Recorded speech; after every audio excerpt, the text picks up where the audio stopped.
নমস্কার বন্ধুরা, তোমরা সবাই কেমন আছো? আশা করছি তোমরা সবাই ভালো আছো, আমিও ভালো আছি। সীমা কুকিং চ্যানেল তোমাদের সবাইকে স্বাগত। এই দেখো আমি বানাচ্ছি আজকে স্লাইজের টোস্ট। এই দেখো আমি একটুখানি দুধটা দিয়ে নিচ্ছি, দুধটা আর আমি দেখালাম না।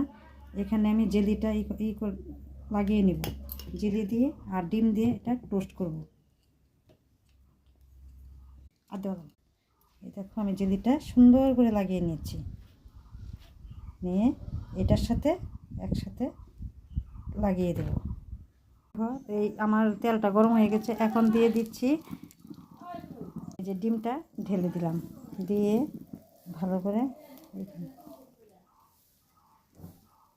এই দেখো নাড়িয়ে দিচ্ছি। এই যে স্লাইসটা দিয়ে দিলাম।